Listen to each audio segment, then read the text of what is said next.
Hello and welcome back to the Baggies Podcast YouTube channel, where of course we're giving you all the latest news, views and opinions on all things Albion. Back again today with another video for you, looking ahead of course with a match preview to Watford versus West Bromwich Albion. Of course Albion's first game at the Hawthorns of the new season. It's an 8 o'clock kickoff of course at the Hawthorns on Monday evening.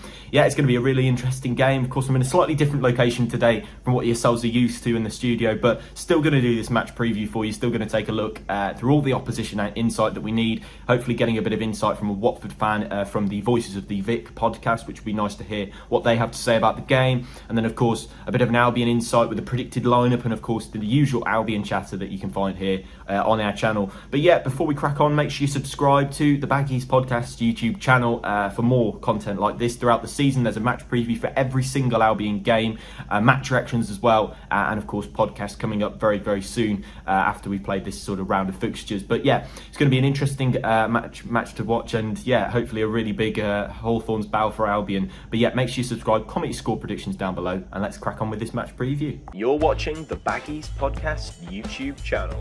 For match previews, match day vlogs, match reactions and more, make sure to subscribe to the Baggies Podcast YouTube channel. Let's start off with the opposition, the away team for the evening, Watford. Yeah, of course, Roy Hodgson took them down last season. No Albion fan will have wanted to see him go down. But yeah, finishing 19th in the Premier League last year. And they've managed to keep quite a significant amount of the quality that they did have in the division. I know that ultimately, what led to them going down, I think, was more of a leaky defence than the lack of a quality in attack. But I think it's really interesting to see how they've managed to keep hold of a lot of these players that they perhaps didn't think they would be able to. Quite a few that had interest in them. Of course, we'll run through their predicted lineup in a little bit, but let's firstly talk about the here and now. 7th in the Championship, and yeah, still, as I said, still a reasonable amount of quality in the squad. A 1-0 win over Sheffield United to begin the season, which turns out to be a pretty interesting affair really for Watford. And yeah, João Pedro got the only goal of the game in that one, and yeah, beating what looked like another strong Sheffield United side, of course. I think lacking that real goal scoring touch up front once again, but I think that Sheffield United once again looked pretty strong, and the fact that Watford managed to get the win over them is pretty interesting, and keep a lot of that quality as well. I keep saying the word quality, but Watford do have that in attack, and we'll run through that predicted lineup in a bit. But let's firstly talk about the manager, Rob Edwards, former Wolves defender, of course. Not going to be a pleasant welcome for him to the Hawthorns, but yeah, of course he won the League Two, with Forest Green Rovers last time out in his previous managerial job, which I think is really interesting. He's got quite a good England coaching background with coaching England at youth level, and of course you've got Forest Green Rovers, who he took up last season, finishing as champions in League Two. Yeah, and I think what the important thing is that he managed to create a club culture really at Forest Green. He managed to really instill a great philosophy throughout the club from board level to youth level, and I think that the challenge is, can he do that at Watford really? Watford have always been pretty trigger happy with in terms of sacking a manager, sacking the coach, whoever it is in charge. But yeah, I think that Rob Edwards may be a sign that they're kind of diverting themselves away from that and might be going towards something a little bit more sustainable and starting to really build with just the one manager rather than having several in a season. But it's the wonder whether he'll be given time, whether he'll be given that time to adapt, time to change, and I think that's going to be the real telling thing for Watford, whether they can keep hold of him, and can they ensure that he makes his way through and can keep himself in check in the Championship. And ultimately he'll be determined by results, but I think that the one thing that he'll probably ask for is a bit of time to get things going and a time to instill everybody into what he's looking for in terms of philosophy. Let's have a look at some new signings for Watford. Of course we've been doing this on the match preview for last few games, of course, as the summer transfer window is still open. Let's have a look at who they've managed to buy in. Vakun Bayo they've managed to buy, who's an Ivorian striker who came in for 5 million from Charleroi, which I think is a big risk because he didn't actually score too many goals at Charleroi. I think some may remember him for a spell at Celtic where he wasn't that good, but I think it's going to be a really interesting signing. Of course he didn't start the last game, and neither did the other striker that they bought in, which is Ray Manaj, who came in for free from Barcelona's B team. Mario Gaspar as well has come in for free from Villarreal, and another sort of new signing, he did sign for back in last January, Maduka Okoye, a goalkeeper from Rotterdam, but he's actually gone back on loan. He went back on loan to Rotterdam, but he's now in the Watford ranks. So yeah, there's 4 really interesting signings, some quite left field choices, but then again I don't think that Watford really needed to do that much with their squad to ensure that they could keep a decent standard. Of course, the main thing about, as I said, is keeping that quality in the side. Let's look at their predicted lineup and who I think is going to start for them. So in goal, Daniel Bachmann. I think that's an interesting one. Of course, Austria's #1 goalkeeper was linked with a move to Man United, bizarrely, earlier in the season, which I think is quite interesting. A back three of Christian Kabasele, Francisco Serralta and Craig Cathcart. Of course, Serralta was great the season that they went up, and of course, two very experienced Premier League centre-backs really in Kabasele and Cathcart. Wing-backs, Ken Sema and Hassan Kamara, of course, a three at the back normally for Watford.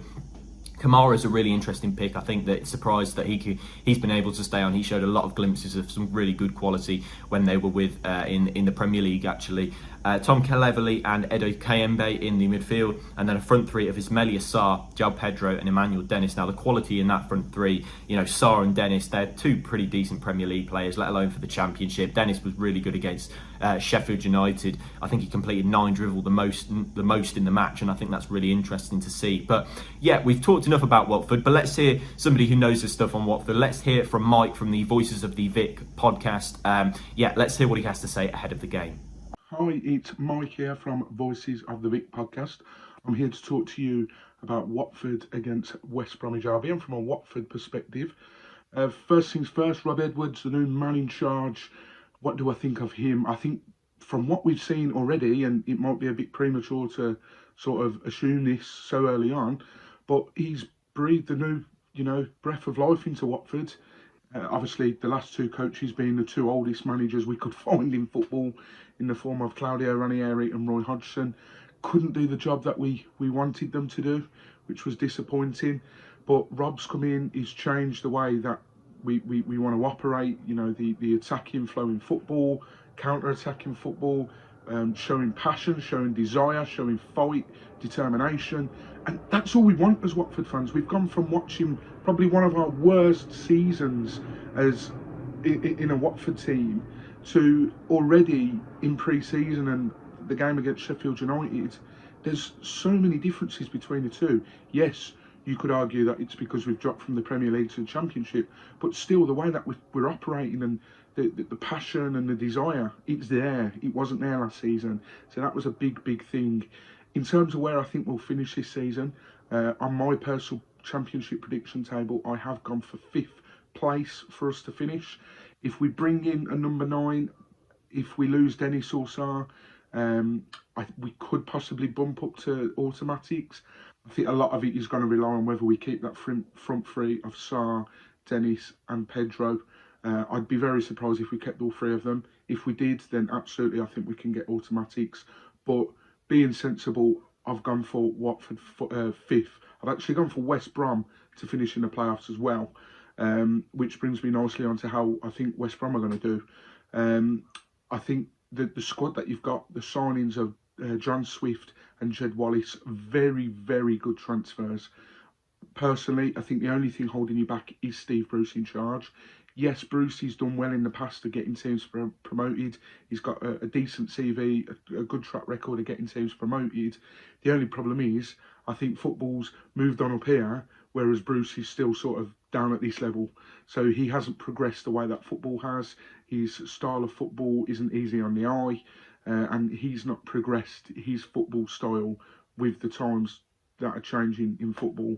So I think that's your only downfall. I think if you was to possibly look at replacing him early doors, providing the results are going bad, providing you act on it quick enough and get somebody else in, like a Sean Dyche or anything. And people may laugh, people may say, well, you've just said that Brucey's style of football isn't any good. Sean Dyche is a completely different kettle of fish. I think he's a very disciplined with his manner, and he makes teams hard to beat. So I think he could be a very good option, but I'm not sure who else West Brom would look for on that radar. But if Brucey was to go and you were to get rid of him soon, sort of early enough in the season with the squad that you've got, like I say, the additions of John Swift and Jed Wallace have added to an already strong West Brom side. So I personally think we'll be seeing West Brom up in the playoffs this season. Turning my attention to the match itself, I think the Watford player to watch, it would be very easy for me to sit here and say Ismail Assar, Emmanuel Dennis, but I really do think that the way that João Pedro played on Monday night against Sheffield United, I think he's a man to watch. Last time out, in the Championship for us, he scored 9 goals. There's a bit of a running joke on my podcast that I just want to see him hit 10. It wasn't, it was...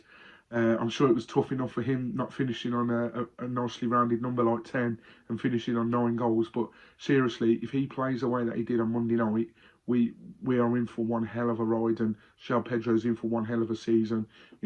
For a striker or a number 10, depending on which role he's playing, he drops deep, wins the ball, helps link up play further in the pitch, and it's just what we want to see. Energetic, skillful as well.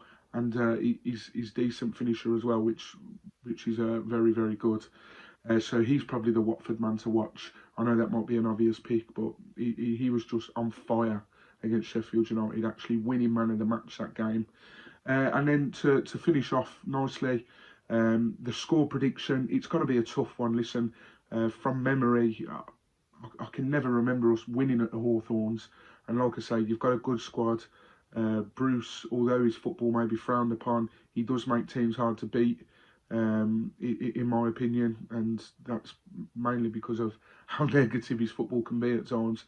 We struggled to beat a Steve Bruce side twice last season. I think we drew twice with Newcastle, and I think he's got a decent record against Watford as a manager anyway.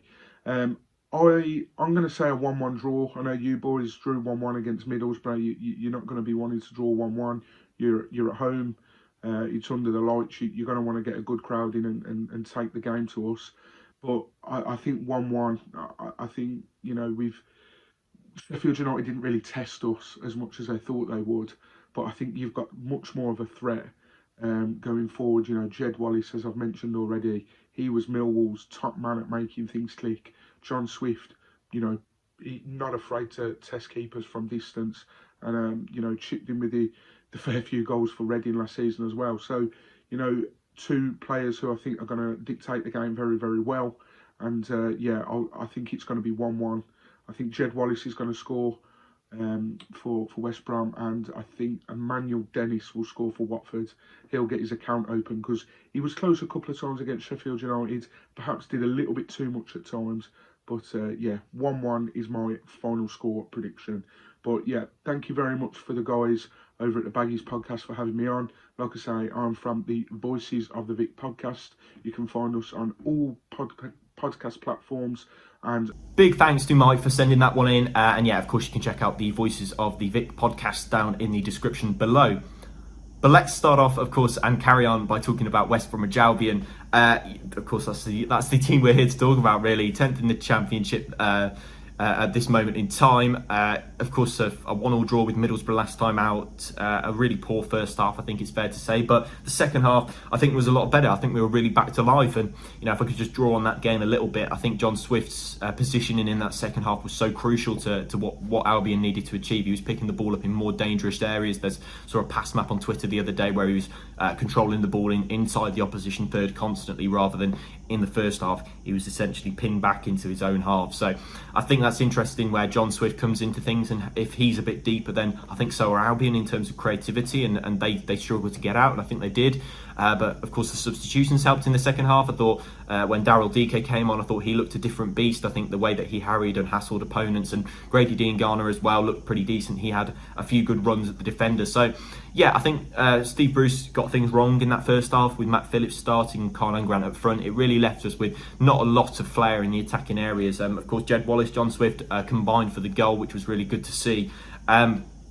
But I think that John Swift's tactical change is important, and I think that Bruce needs to realise that he made a mistake in that playing that lineup from the off. And I think it'll be interesting to see whether he learns from these mistakes or whether he continues to carry on without learning from them. And I think that's going to be really pivotal for me in terms of what he has to do. So, of course, Phillips started on the left wing, Grant started up front. I think Phillips was a defensive option, but in the end it ended up not working really badly against Albion. Of course, Phillips lost his man, Isaiah Jones, for the opener. Of course, he was the danger man for Middlesbrough. He was the one that Albion wanted to stop. That's why Phillips was in the side. And where was he when Isaiah Jones was tapping the ball in the back of the net? He was actually down the field. So, yeah, I think that's quite ironic, really, that's what he's been brought into the side to do, and that's the only chance he's had to track him, and he's lost him. So I think that's interesting. Grant, apparently he's picked up a bit of a knock, so I doubt that he'll be getting the game anyway. But even so, I think we struggle to build up out of our own half, and I think Daryl DK could really be a different breed of striker, of course, that we've not seen at the Hawthorns for some time. So I think that's going to be really pivotal to see whether he can get a game. Let's run through my predicted lineup. Let's, of course, bring in the fancy graphic, which may cover a little bit of my face, but I'm sure you won't mind. But yeah, let's talk about our predicted lineup for this game. So in goal, David Button. Of course, starting with a back four. Darnell Furlong at right back. I was pretty disappointed with his performance last time out, but it'll be interesting to see whether he keeps his place, because he really struggled with the three at the back and wing backs and wingers sort of tracking up on him. And then centre back pairing of Dara O'Shea and Shemi Ajayi, with Connor Townsend at left back. A midfield two of Jake Livermore and Jason Malumbi. Of course, okay, Yokuslu could be on the bench if he's fit enough. I'd like to see him play, but it's unlikely that that's going to be happening, and so I think I'll stick with the original midfield two. In attacking midfield, I think I'll go for John Swift, Jed Wallace and Grady Dean Garnett either side, and then Daryl DK up front. It's going to be a really interesting game. I think it'll be pretty interesting to see how Albion get on. Of course, Watford playing that front three, I think is going to cause a few problems for our fullbacks. I think Dennis and Sarr, the thought of them running at Townsend and Furlong really does worry me. So I think the idea is to get a bit of cover in there, but hopefully Bruce doesn't stifle the attacking options in the process. As for a score prediction, I'm going to go for a 2-2 draw at the Hawthorns. I think it'll be quite a decent game. Monday night on Sky Sports, of course. But yeah, I think we'll go for a 2-2 draw. I think it'd be interesting to see how the match fares up. But yeah, drop us your thoughts down below. Drop your predictions, your comments, and your predicted lineup as well, if you want to drop that as well. Make sure you subscribe to the Baggies Podcast YouTube channel for more content like this. Of course, a reaction video will be coming to the Watford game as well. But a big thank you for watching, and I'll see you in the next one. Goodbye.